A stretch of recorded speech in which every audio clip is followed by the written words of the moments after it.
Aujourd'hui, nous allons découvrir la vie de celui qui a peut-être été le plus grand pharaon d'Égypte, Ramsès II. Il fut le seul roi d'Égypte qui osa se proclamer Dieu vivant. Partout, d'innombrables statues, des temples grandioses et des inscriptions hiéroglyphiques chantent sa gloire.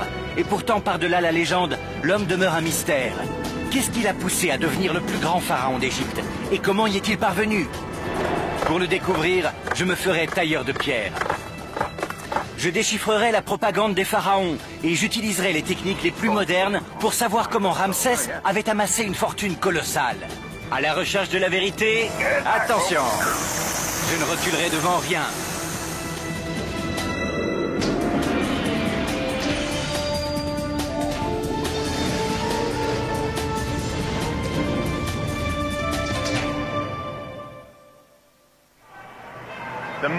Les puissants pharaons d'Égypte ont tous laissé leur empreinte dans l'histoire, de la pyramide de Khéops au masque d'or de Toutankhamon. La plupart de ces images de l'Égypte sont très célèbres. Et parmi tous les pharaons de l'ancienne Égypte, un nom émerge toujours, celui d'un roi qui aujourd'hui encore est qualifié de plus grand pharaon d'Égypte. Bonjour, je m'appelle Josh Bernstein et je suis ici pour tout apprendre sur le pharaon qu'on appelle à juste titre Ramsès le Grand. À l'époque de Ramsès, au XIIIe siècle avant notre ère, le Caire n'existait pas encore. Mais au fur et à mesure de son inexorable extension, des quartiers modernes se bâtissent sur le site même des vestiges de la cité antique d'Héliopolis. Dans cette partie de la ville, on vient de faire une découverte qui serait liée à Ramsès II. Dans la plupart des pays, l'archéologie se fait un peu au hasard. On fait des découvertes quand on peut. Mais ici en Égypte, c'est une banalité quotidienne. On vient tout juste de découvrir un site lié à Ramsès II. Pour y jeter un coup d'œil, je vais voir mon ami le professeur Zahi Hawass.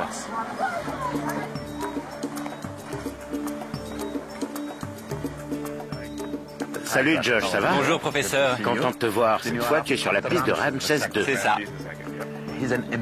C'était un souverain extraordinaire. Dans ma carrière d'archéologue, j'ai découvert presque partout des vestiges liés à cet homme. Mais ce qui est vraiment important dans ce temple ici, viens, je vais te montrer. Le site est une découverte capitale. Zahi m'explique qu'il s'agit d'un complexe de temples très important aux yeux de Ramsès. La découverte date de 2006, lors de la construction d'un nouveau supermarché. D'après Zahi, les dimensions du temple sont considérables. En se basant sur les premières fouilles, il a calculé que l'ensemble s'étend sous une vaste portion du voisinage, dispersée sur plusieurs blocs d'immeubles, dans toutes les directions.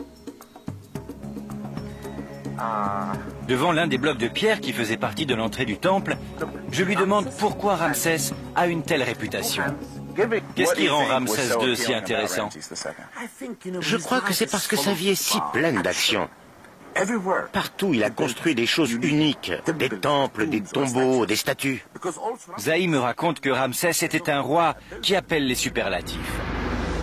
Son règne a duré 66 ans. Il a vécu jusqu'à plus de 90 ans, c'est-à-dire 3 fois plus longtemps que la moyenne des gens de l'époque. Il eut plus de 200 femmes et concubines et engendra plus d'une centaine d'enfants. Il fit bâtir plus de temples et de statues que n'importe quel autre pharaon. Et c'est pour cela qu'il faut que je te dise que si tu veux parler de l'Égypte, si tu veux parler de l'Égypte antique, si tu veux parler des rois et de leurs mystères et de leur magie, alors tu parles de Ramsès II.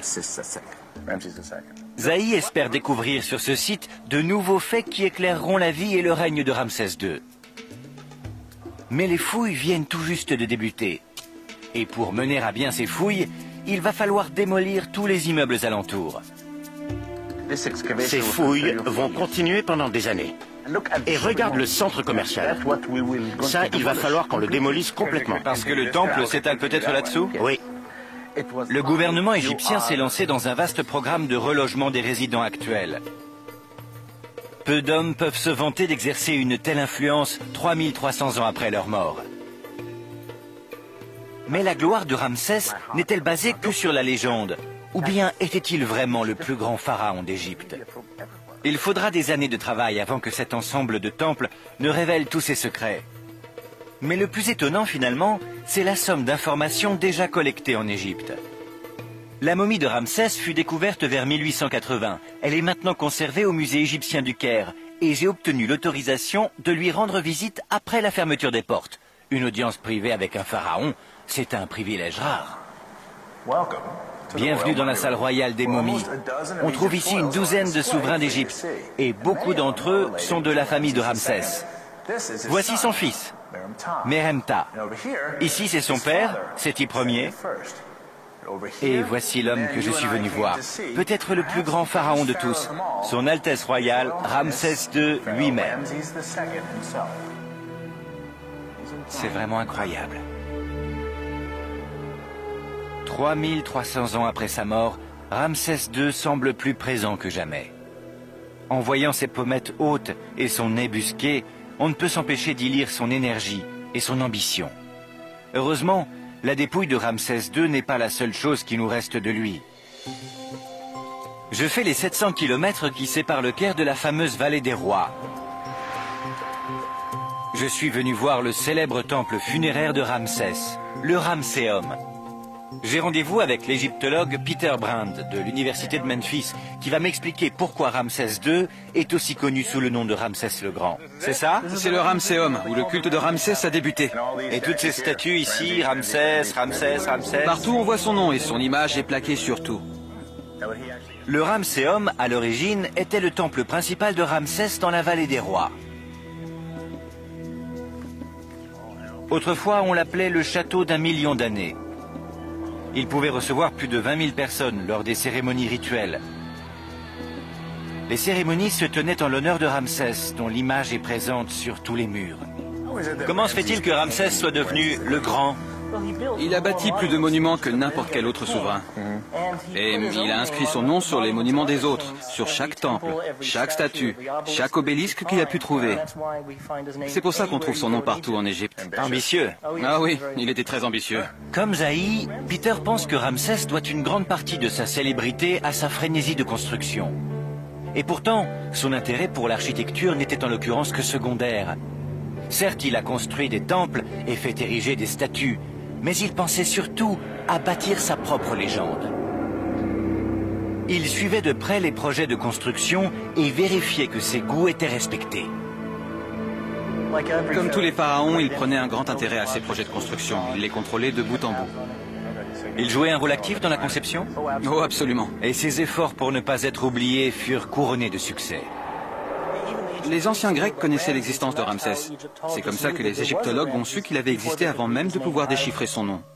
Peter m'explique que c'est la multiplicité des images de Ramsès qui l'a rendu synonyme d'Égypte antique aux yeux des premiers explorateurs. En s'enfonçant dans le Ramséum, on découvre une statue colossale qui met les points sur les i. C'est quoi ça? C'est l'Ozymandias. C'est Ozymandias ou c'est Ramsès? Ozymandias est la version grecque de Ouzer-Mahatré, qui est le nom sous lequel fut couronné Ramsès II. Cette statue colossale de Ramsès pèse plus de 100 tonnes et elle est taillée dans un seul bloc de granit. Elle est écroulée, mais debout elle dépasserait le 6e étage d'un immeuble moderne. Alors elle servait de modèle pour la version de 10 mètres? Ça, c'est la version économique. Ça, c'était pas assez. Non, Ramsès aimait que ses statues soient grandes et qu'il y en ait beaucoup. Peter souligne que les projets monumentaux de Ramsès sont une constante. Ils ont pour sujet Ramsès. Il est allé très loin pour être certain de ne jamais tomber dans l'oubli. Dans un instant, attention! Je vais m'initier aux obsessions de Ramsès et je vais tenter de comprendre comment il est devenu l'un des pharaons les plus riches de toute l'histoire d'Égypte.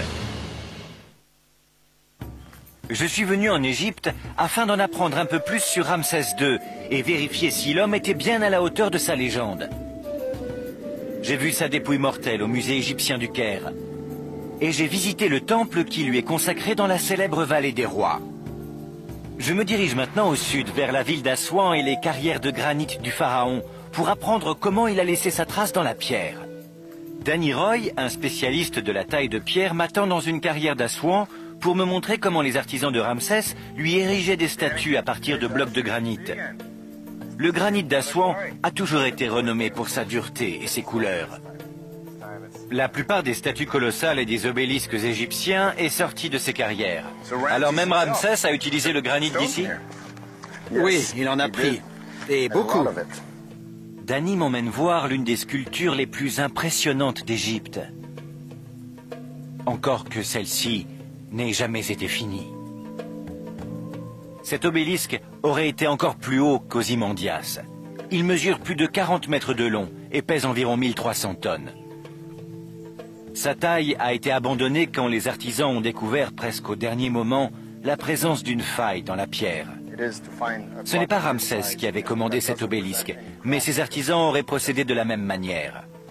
Quel dommage, ils avaient fait tout ce travail? Oui, et quand on imagine le travail que ça représente. Mais ça ne me suffit pas d'imaginer. J'ai envie de me rendre compte par moi-même. Allons casser des cailloux. Danny me conduit à une carrière moderne, pas très éloignée de l'obélisque abandonné.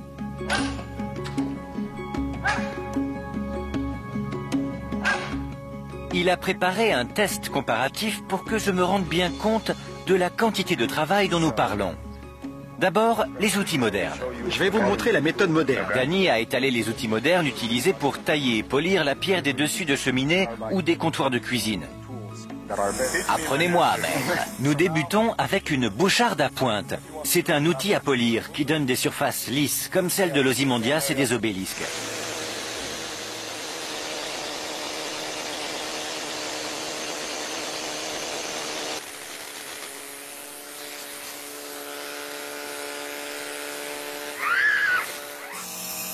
Ça change vraiment la surface?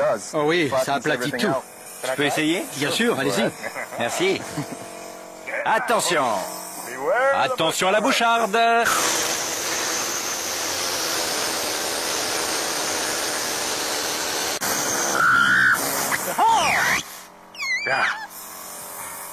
Ça égalise vraiment très vite la surface. Certainement, ça rend la sculpture du granit bien plus facile, n'est-ce pas? Oui. Bien évidemment, Ramsès ne disposait pas de compresseur et de carbure de tungstène. Mais ils avaient des boules de dolérite. En fait, ça fait le même travail, sauf que ça prend un peu plus de temps. C'est la seule différence. Plus de travail? Voyons ce que Danny a en tête. Nous allons dans une autre partie de la carrière sur une veine de granit toute neuve. Voilà, c'est ça, des boules de dolérite, un type de basalte plus dur que le granit. On en a retrouvé ici sur le site, ce qui veut dire qu'elles ont peut-être été utilisées par les artisans de Ramsès. Dans l'Antiquité, les Égyptiens utilisaient ces boules pour polir le granit, comme nous le faisons avec la boucharde à pointe. Vous pouvez me montrer? Mais bien sûr, on va essayer ici même. Là en dessous? Oui. Nous suivons une faille naturelle dans la roche.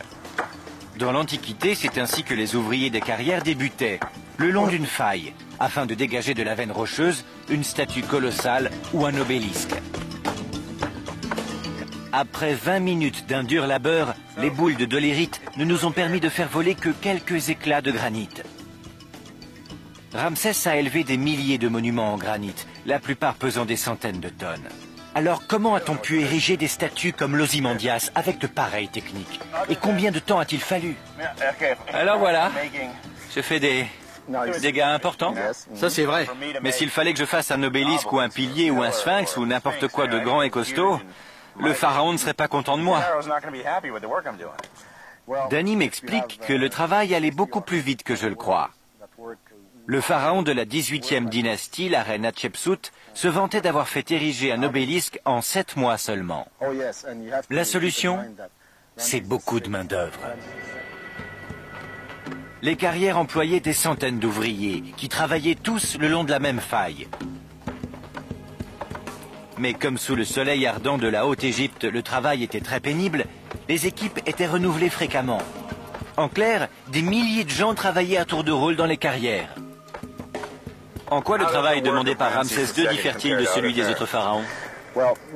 Ce qui est impressionnant avec Ramsès II, c'est la quantité incroyable de monuments qu'il a laissés. Parce que vu l'organisation du travail et ce qu'il a accompli, c'est ça qui est vraiment remarquable. Bien d'autres pharaons ont laissé des monuments remarquables, mais la quantité produite sous Ramsès II est prodigieuse. Et pour laisser la trace qu'il a laissée en Égypte, il ne lui a pas seulement fallu une main-d'œuvre abondante, il lui fallait aussi une fortune colossale. La qualité comme la quantité des monuments produits sous Ramsès II montrent qu'il disposait d'une richesse énorme. Mais d'où venait ce pouvoir et cette fortune? Que ce soit à l'époque des pharaons ou à l'époque moderne, l'économie égyptienne a toujours dépendu d'un seul facteur, le Nil. je décide d'aller jeter un coup d'œil au fleuve qui coule en contrebas des carrières. Ces pêcheurs ont eu la gentillesse de me prêter leur barque. Une promenade sur l'eau sera la bienvenue après mon expérience de tailleur de pierre. Mais je ne rame pas que pour le plaisir. Je me dirige vers une île au milieu du fleuve. Elle s'appelle l'île Éléphantine. Son nom vient des formations rocheuses qui bordent la rive et qui évoquent un troupeau d'éléphants. L'île était consacrée au dieu des inondations. Et elle comporte même une entrée de service. Bonjour, bonjour. Bonjour, ça va? Pour en apprendre un peu plus sur la richesse de Ramsès, je rencontre Gary Robbins de l'Agence américaine pour le développement international. Il va m'expliquer comment Ramsès a pu disposer des ressources nécessaires à son programme de construction. Le tunnel où nous nous trouvons était un outil simple mais efficace, appelé à juste titre un nilomètre. Il mesurait le niveau atteint par les crues au moment où les eaux du fleuve passaient la frontière sud de l'Égypte, ici à Assouan. La prospérité de l'Égypte dépendait entièrement des crues régulières du Nil. Tous les ans, les riches sédiments charriés par le fleuve depuis les hauts plateaux d'Éthiopie fertilisaient les champs égyptiens à chaque débordement du fleuve. Ils utilisaient donc ces encoches pour mesurer les niveaux de l'eau à différentes périodes de l'année? Oui, ils prenaient la mesure quand la crue arrivait et pouvaient ensuite prédire l'importance de l'inondation. Le niveau du fleuve montait parfois de plus de 10 mètres, laissant derrière lui des tonnes de sédiments fertiles quand le niveau baissait. Le nilomètre permettait aux Égyptiens de prévoir avec une grande précision la quantité de céréales dont ils disposeraient d'une année sur l'autre, car la différence entre une bonne année et une mauvaise était énorme. Il suffit d'une augmentation même minime de l'inondation et tout le long du Nil, des milliers d'hectares supplémentaires deviennent cultivables. Ramsès a régné pendant une période faste et il a pu compter sur des récoltes abondantes tout au long de son règne. D'après Gary, Ramsès bénéficia d'une longue période de fortes inondations. Et avec le nilomètre qui mesurait le niveau des crues, Ramsès disposait d'un instrument fiscal extrêmement précis. Une fois qu'ils avaient prévu le niveau d'eau, ils fixaient le niveau d'imposition. Si c'était une très bonne année pour les récoltes, ils taxaient jusqu'à 20%. Et si c'était une année à sécheresse ou à trop forte crue, ils réduisaient le taux jusqu'à 10 ou 15%. Des bonnes crues, des bonnes récoltes égale des bonnes récoltes d'impôts. C'était un système très progressif. Avec ces impôts indexés sur les crues et des crues excellentes, Ramsès voyait rentrer l'argent à flot.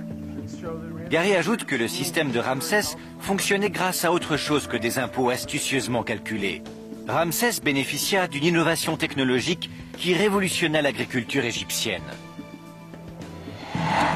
Dans un instant, je vais faire fonctionner un vieux système d'irrigation et chasser des scarabées pour vous montrer d'où venait la richesse de Ramsès. Je marche dans les pas d'un homme que beaucoup considèrent comme le plus grand pharaon d'Égypte, Ramsès II. Pour saisir l'étendue de sa gloire, j'ai visité un nouveau chantier de fouilles.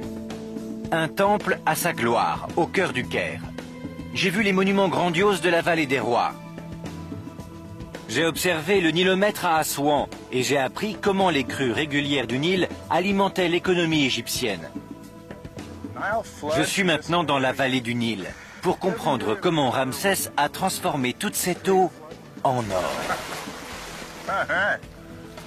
Gary Robbins de l'Agence américaine pour le développement international m'a conduit jusqu'à ces champs à la sortie d'Assouan. Pour Gary, la vie aux champs dans la Haute-Égypte a très peu évolué depuis l'Antiquité. Les paysans vivent toujours de leurs terres. Des technologies introduites il y a des milliers d'années sont encore en usage aujourd'hui, comme cette roue entraînée par des bœufs. Tout en marchant, Gary me rappelle qu'il ne faut pas sous-estimer l'importance des crues du Nil dans la civilisation égyptienne. Ces crues régulières qui fertilisaient les champs ont permis à l'Égypte ancienne de développer une agriculture florissante qui en retour nourrissait le peuple et permettait les rêves grandioses de ses pharaons. Et alors, on ouvrait les vannes, l'eau s'écoulait à nouveau. Pendant la saison des crues, à la fin de l'été, les champs disparaissaient sous quelques mètres d'eau. Les Égyptiens encerclaient leurs champs de levée de terre, créant ainsi des bassins qui retenaient l'eau saturée de sédiments. Une fois l'eau retirée, ils pouvaient ensemencer les champs recouverts d'un sol fertile. Ils inondaient leurs champs avec l'eau et les sédiments saturaient le sol. Et ensuite, ils ouvraient les vannes, l'eau se retirait et ils pouvaient ensemencer les champs. Et quand le champ était inondé, que faisaient les paysans? C'est la période où ils allaient travailler pour le pharaon. Ça faisait partie de leurs impôts. C'est la période où on construisait les monuments. Oui, c'est ça. La façon dont l'agriculture était organisée convenait admirablement aux besoins de Ramsès. Comme les paysans ne pouvaient travailler au champ, ils devenaient disponibles pour les grands travaux du pharaon, ce qui leur permettait en même temps de remplir une part de leur devoir fiscal. Quand ils revenaient, l'eau avait reflué et ils semaient leur récolte. Comment arrosaient-ils les champs une fois la crue terminée, quand l'eau était redescendue? Pendant le Nouvel Empire, une nouvelle technologie est apparue, le shadouf. C'est un système qui permet d'élever l'eau du fleuve à la hauteur des champs. C'est apparu à l'époque de Ramsès? Pendant le Nouvel Empire, à l'époque de Ramsès. Comment fonctionnait cette machine qui permettait d'élever l'eau? Je vais vous emmener en voir une et vous pourrez même essayer de la faire marcher. Allons-y. D'accord. Une innovation, même très simple, peut déclencher des changements considérables. L'invention du shadouf a permis aux Égyptiens d'irriguer plus facilement leurs champs. Et Ramsès tira un profit immense de cette révolution dans l'agriculture.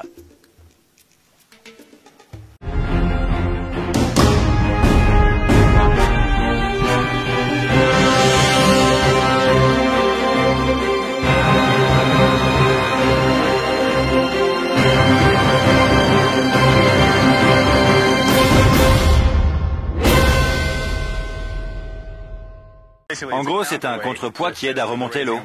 C'est ça. Il y a un seau empli de terre à cette extrémité qui sert de contrepoids. Le seau est à peu près de la même taille que le seau à l'autre bout qui transporte l'eau et la verse dans la rigole. Une fois l'eau dans la rigole, elle s'écoule par gravité là où elle doit aller. Exact. Il y a tout un réseau de canaux. Ils peuvent envoyer l'eau là où ils veulent. Aujourd'hui, on trouve encore des shadoufs là où il n'y a pas de pompe à eau électrique. L'usage des shadoufs était encore généralisé au XXe siècle et il permettait aux paysans d'irriguer leurs champs en dehors des périodes de crue. Je décide d'essayer. Le résultat de cette innovation? Des récoltes plus abondantes produites avec moins de travail, d'où des surplus de richesse et de main-d'œuvre disponibles pour les projets de Ramsès II. C'est assez facile. Et vu la facilité d'utilisation du système, les paysans de Ramsès devinrent autonomes. Je comprends ce que ça a apporté aux paysans, mais en quoi ça profitait au pharaon? Parce que l'irrigation était prise en charge sur place par une administration locale. Le pharaon n'avait pas à investir ni en argent ni en personnel pour entretenir le système. Il pouvait se concentrer sur autre chose. Oui, c'est ce qu'il faisait. Il redistribuait les terres qui appartenaient au temple aux paysans du cru qui se retrouvaient encore plus endettés envers lui. Ah, c'était un malin ce Ramsès. Je crois que je maîtrise le shadouf. Vous avez fait du bon travail. Merci. Je peux vous aider? Je vais remonter, oui, merci. En résumé, sous le règne de Ramsès II, l'économie égyptienne était florissante. Grâce à des crues abondantes et des innovations technologiques récentes, il allait régner pendant une période de grande prospérité. Des impôts plus élevés et une population plus à l'aise qui dépendait moins du gouvernement central allaient donner à Ramsès les ressources dont il avait besoin pour mener à bien ses projets. Mais comment pouvons-nous être certains que Ramsès a vécu à une période de crue abondante? En dehors des anciennes chroniques, existe-t-il un moyen de vérifier aujourd'hui qu'il a bénéficié de conditions favorables, année après année? Je connais l'homme qui a les réponses à ces questions. Le professeur Miroslav Barta de l'Institut archéologique tchèque connaît un moyen infaillible pour vérifier les conditions environnementales de l'Égypte antique. Nous sommes revenus près du Caire, sur les fouilles qu'il mène à Abouzir, tout près des pyramides de Saqqara. Nous sommes à la limite de la plaine alluvionnaire du Nil, là où les champs fertiles cèdent la place au sable du désert. Qu'est-ce qu'il y a là? Un mur. C'est un simple mur, mais dans ce cas précis, ce n'est pas qu'un simple mur.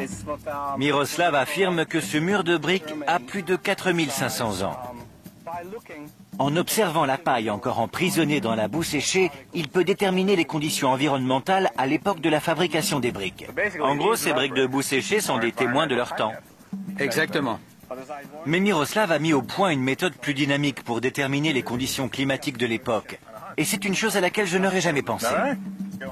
Nous nous dirigeons vers le lit asséché du lac Abouzir, en lisière de la vallée du Nil. Dans l'Antiquité, cette dépression se remplissait au moment des crues saisonnières du Nil pour se vider à nouveau quand l'eau se retirait. Dans le domaine scientifique, c'est souvent un détail minuscule qui révèle tout un pan d'histoire. Maintenant, nous sommes arrivés à la partie la plus intéressante de l'histoire. Nous allons chasser. Quoi? Des grenouilles? Non, des scarabées. Des scarabées? Des scarabées. Comment est-ce qu'on chasse le scarabée? Il faut chercher des petits trous de 2 ou 3 cm dans le sol. Très bien, allons chasser le scarabée. En étudiant un animal aussi modeste que le bousier, Miroslav a pu reconstituer les conditions climatiques en Égypte au temps des pharaons. Faites tout doucement.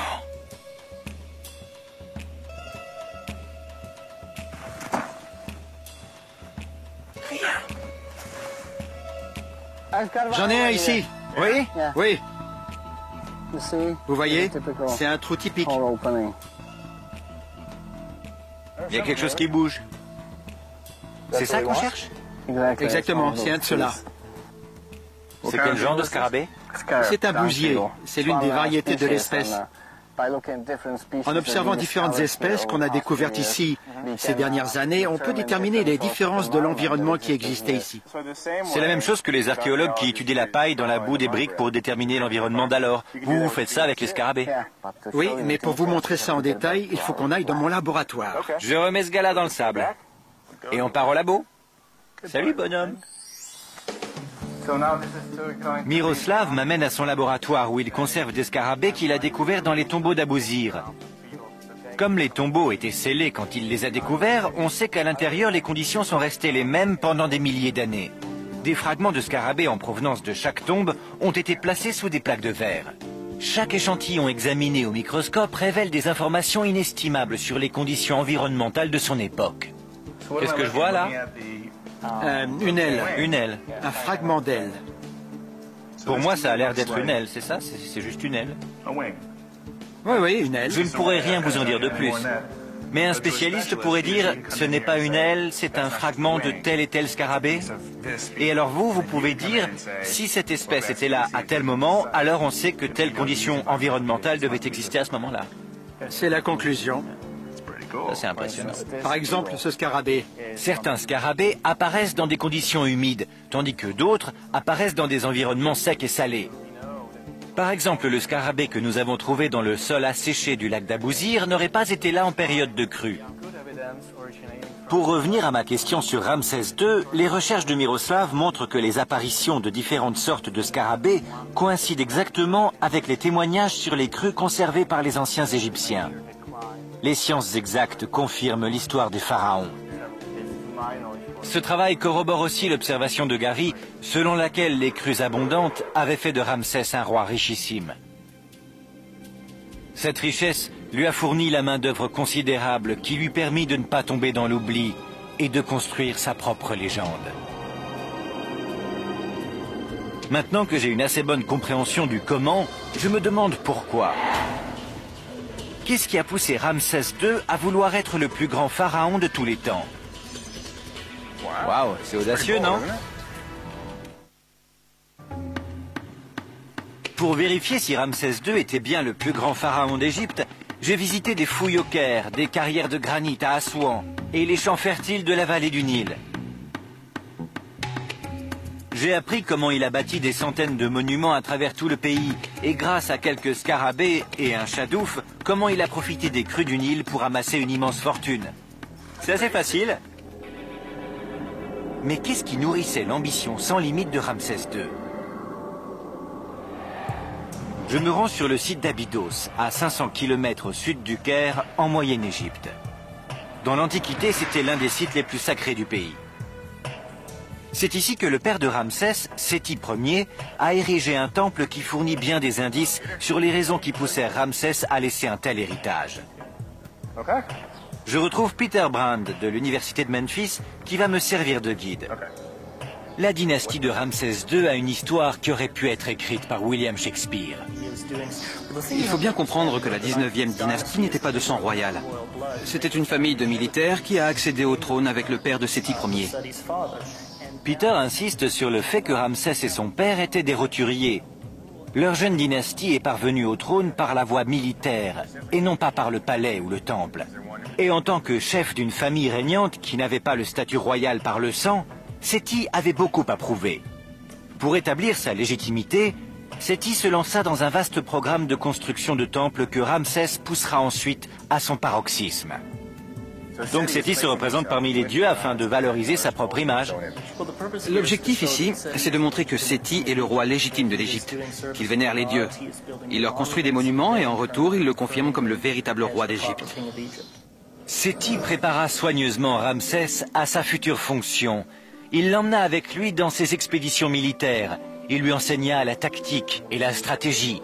Il en fit un général responsable de ses propres divisions alors qu'il était encore adolescent. Sur les murs de ce couloir, on trouve des bas-reliefs qui montrent Séti rendant un hommage rituel aux anciens rois, en remontant jusqu'au mythique fondateur de la civilisation égyptienne. Ce qui distingue cette représentation, c'est que Séti a pris la précaution d'inclure Ramsès sur le bas-relief, accordant ainsi à son fils un statut qu'on n'avait jamais donné auparavant à un prince de la couronne. On voit ici ses titres. Il est l'héritier présumé, le fils aîné du roi, son cher Ramsès. Ce n'est pas un prince, c'est le prince. Une fois de plus, on voit ici comment Séti utilise ces murs pour faire passer un message politique très clair. Oui, le message politique, bien entendu, c'est que Séti fait partie de cette lignée de rois. Son fils n'est pas encore roi, mais il le sera. Il est le prince héritier. Et mieux vaut vous y préparer parce que c'est lui qui arrive ensuite. Ramsès reçut le message 5 sur 5. Quand il devint pharaon à la mort de Séti, il ajouta sa contribution aux ambitions de son père, mais en s'assurant que toute la lumière retomberait sur lui. Sur le mur extérieur du temple, Peter me montre une énorme inscription. C'est ici même que Ramsès a lancé son extraordinaire culte de la personnalité. Ce qu'on a vu à l'intérieur, c'est ce que racontait Séti, mais à l'extérieur, c'est Ramsès qui nous dit ce qui s'est passé. Oui, c'est l'étape suivante. Ramsès avait un goût prononcé pour l'autopromotion, et il a débuté jeune. Ramsès va jusqu'à prétendre que son père l'a fait roi, et a posé la couronne lui-même sur sa tête de son vivant. C'était habituel que le pharaon abdique et couronne le prince de son propre vivant? Je crois qu'il est vraisemblable que Ramsès est un peu exagéré, qu'il a dû rester prince de la couronne. Une fois de plus, on voit une réécriture de l'histoire à des fins politiques. Oui, Ramsès veut imprimer sa marque aux événements. Personne ne maîtrise la propagande aussi bien que Ramsès. Soudain, les monuments et les statues colossales de Ramsès commencent à prendre tout leur sens. Ramsès était de toute évidence obsédé par le contrôle de son image, apparemment dans le but de faire oublier ses humbles origines. Mais d'après Peter, ce temple n'est qu'une toute petite partie de l'histoire. J'aimerais vous montrer quelque chose d'autre. Oui, allons-y. Peter m'emmène voir le célèbre temple de Karnak. Je suis déjà venu ici. Des générations de pharaons ont laissé leur empreinte dans ce vaste complexe rituel. Il faut que je le dise, j'adore cette salle. C'est mon endroit préféré en Égypte, la grande salle hypostyle du temple de Karnak. Incroyable.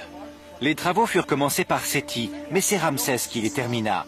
Et il fit tout pour que tout le monde le sache. Peter me montre un des énormes piliers et m'explique le concept d'usurpation. Il était courant que les pharaons s'attribuent le travail de leurs prédécesseurs en remplaçant leurs cartouches par les leurs. Mais Ramsès alla encore plus loin. Il approuva un nouveau style de sculpture, destiné à mieux chanter ses louanges et à s'assurer qu'il ne serait jamais oublié. En fait, si vous regardez là-haut, vous voyez le nom de Ramsès II gravé très profondément. Cette inscription serait très difficile à effacer. Et ce n'est pas un hasard, parce que si vous regardez là, les plus petits cartouches étaient ceux de Séti Ier. Ce qu'a fait Ramsès, c'est qu'il a fait enlever le nom de Séti, et dans cet espace vide, il a fait graver son nom en creux. Comme c'est plus profond, c'est plus difficile d'effacer son propre nom. Ramsès s'est fait graver un cartouche si grand et si profond que si on voulait l'enlever, on endommagerait irrémédiablement le pilier lui-même. C'est ainsi qu'il a assuré sa présence permanente dans ce lieu. Peter m'emmène à l'extérieur pour me montrer la simplicité de la procédure. Il a préparé un bloc de calcaire qui porte le cartouche de Ramsès. Je vais essayer à mon tour de réécrire l'histoire à la manière du pharaon. Il faut raboter le relief, mais il ne faut pas endommager le socle. C'est très facile. Oui, le grès et le calcaire sont toutes les deux des roches assez tendres. Donc ce n'est pas très difficile d'y arriver. Si vous travaillez bien, personne ne saura que Ramsès était là. Ce qui rend votre travail facile, et c'était pareil pour Ramsès, c'est que vous avez affaire à un bas-relief en saillie, qui est plus facile à effacer qu'un bas-relief en creux. On peut facilement raboter l'inscription, mais il reste une belle surface lisse. Avant Ramsès II, la tradition voulait que l'intérieur des temples soit décoré de bas-reliefs en saillie. C'était le matériau autour de l'inscription qu'on enlevait, afin de laisser les reliefs apparents en saillie, comme ce que j'ai vu à Abydos. Les artisans de Ramsès, en revanche, ont opté pour les bas-reliefs en creux, gravés directement dans la pierre. C'est un style plus facile à exécuter et qui demande moins de temps, ce qui a permis à Ramsès de lancer une vaste campagne d'usurpation dans toute l'Égypte. Vous voyez le peu de temps que ça prend? Selon Peter, Ramsès II s'est faussement attribué des centaines, si ce n'est des milliers de cartouches, dans le but d'être retenu par l'histoire comme le plus grand pharaon d'Égypte. On pense que la moitié des temples découverts en Égypte porteraient son nom, dans la plupart des cas par simple appropriation. Désolé Ramsès. Maintenant que j'ai découvert comment fonctionne la méthode, Peter m'entraîne à l'extérieur de la salle hypostyle pour me montrer comment Ramsès a réécrit sa propre histoire. Sous le règne de Ramsès, ce mur extérieur portait un immense panorama qui dépeignait ses prouesses militaires. La plupart des bas-reliefs sont effacés, et beaucoup le furent sur les ordres de Ramsès lui-même. C'était une question de maîtrise de son image, de propagande, de campagne publicitaire si vous préférez. Année après année, Ramsès fit refaire les bas-reliefs de ce mur, et en manipulant ainsi son image, il remettait constamment à jour l'histoire officielle de son règne. Quand je vois cette réécriture permanente, je me demande ce que Ramsès avait en tête pendant qu'il fabriquait sa propre légende. Il a vécu 3 fois plus longtemps que ses contemporains, et il a régné pendant quoi, 66, 67 ans? C'est exact. Donc à un moment donné, il se dit, je suis le seul qui sait comment les choses se sont passées, n'est-ce pas? Et s'il veut réécrire l'histoire d'une façon ou d'une autre, il n'y a plus personne qui peut dire le contraire. C'est exact. Et comme ces monuments ont duré plus longtemps que lui, sa version des événements a façonné notre vision, et même celle des historiens modernes. Il me semble aussi, vu ce que j'ai appris jusqu'à maintenant, qu'il avait reçu une éducation qui ne le prédisposait pas à se remettre en question. Absolument. Il a été éduqué par un homme qui avait créé sa propre dynastie. Je dis fréquemment que Ramsès était un gamin du palais. Il n'était pas né au palais, mais il y a été élevé. Et on lui avait fait croire, comme à tous les rois d'Égypte, qu'il avait été choisi par les dieux pour devenir le souverain le plus puissant du monde. Dans ce cas-là, c'est difficile de croire qu'on n'a pas quelque chose de spécial. L'énergie colossale déployée par Ramsès II pour assurer sa gloire a quelque chose d'obsessionnel. Peter pense que cela va encore plus loin. Pour voir jusqu'où l'a poussé cette obsession, Peter me conseille de faire le voyage jusqu'à la frontière sud de l'Égypte, là où Ramsès a cessé d'être un pharaon pour devenir un dieu.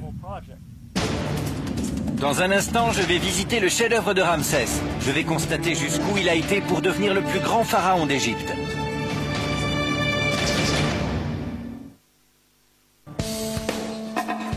J'ai enquêté pour comprendre pourquoi Ramsès II est considéré comme le plus grand pharaon d'Égypte.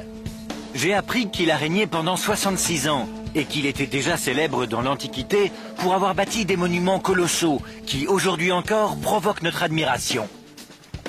Sur les rives du Nil, j'ai étudié la façon dont il a bénéficié de nouvelles technologies qui augmentèrent les ressources agricoles basées sur les crues du fleuve.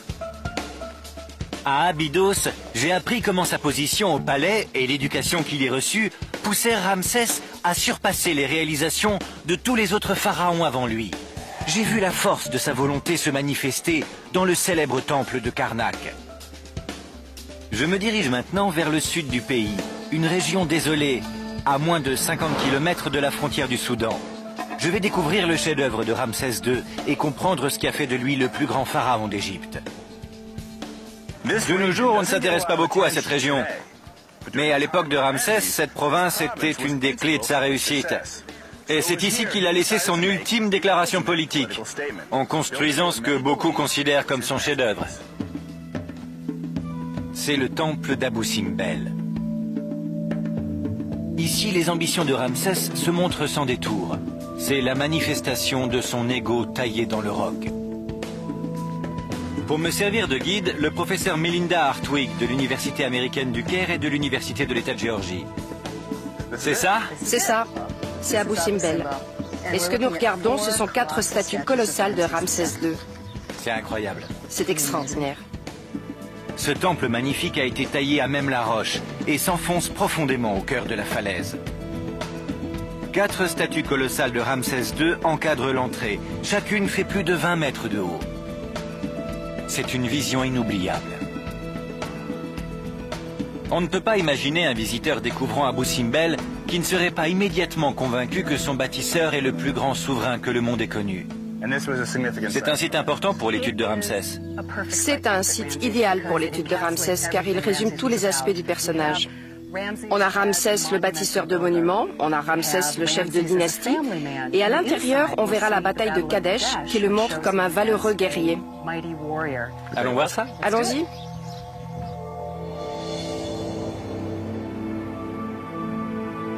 L'intérieur du temple est tout aussi grandiose. Melinda m'explique qu'Abou Simbel représente l'expression parfaite des ambitions de Ramsès. Les dimensions extravagantes du temple, la légitimisation de sa dynastie, la propagande politique, tout y est.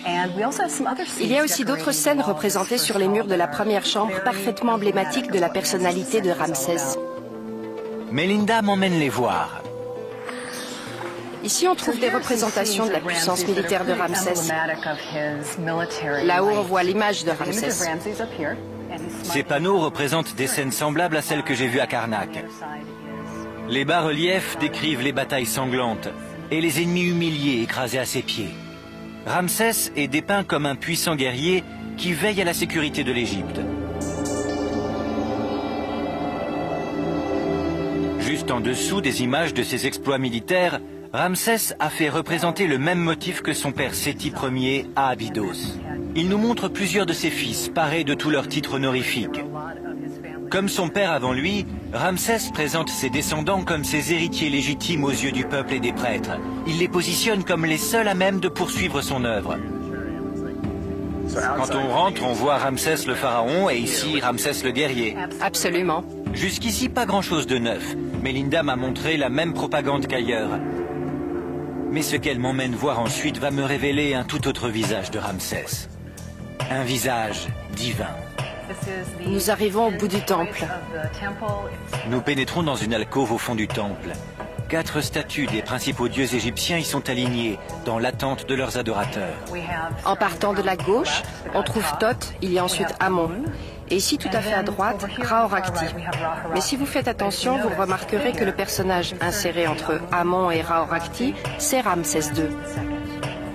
Waouh, Ramsès s'est placé en personne dans le panthéon des dieux de son propre vivant. Le fait de se faire représenter dans ce temple, ça faisait partie du plan qu'il mettait en place pour que sa personnalité soit divinisée. Melinda ajoute que cette décision a été le dernier acte politique de Ramsès. La religion égyptienne a martelé pendant des milliers d'années que les pharaons devenaient des dieux après leur mort. Mais ici, à Abou Simbel, Ramsès II proclamait qu'il était devenu un dieu de son propre vivant. Il se déclarait lui-même un dieu vivant. Peut-être qu'à un moment de sa vie ou de son règne, il a décidé « Je suis né humain, mais maintenant je suis un dieu ». On peut se demander s'il croyait à son propre mythe. Les gens étaient prêts à ça pour Ramsès parce que son règne a été bénéfique. Il a régné pendant si longtemps, le Nil débordait tous les ans et ils avaient à manger et tout le monde était content. À un moment donné, les gens se sont dit « C'est un dieu, il est si bon pour nous. Comment pourrait-il ne pas en être un ?» C'était vraiment le plus grand.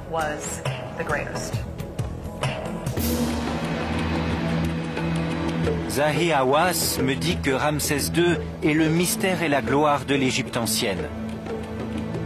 Maintenant, je vois ce qu'il veut dire. Ramsès reçut une éducation qui le destinait à être un grand pharaon. Et il le fut, grâce à sa longévité, son flair politique, un soupçon de chance et un ego de forte dimension. Il réussit si bien qu'il se proclama Dieu vivant. Jugé à l'aune de son époque et vu l'admiration qu'il suscite encore, on serait tenté de dire qu'il est effectivement devenu un dieu. Au minimum, il a gagné le titre de plus grand pharaon d'Égypte.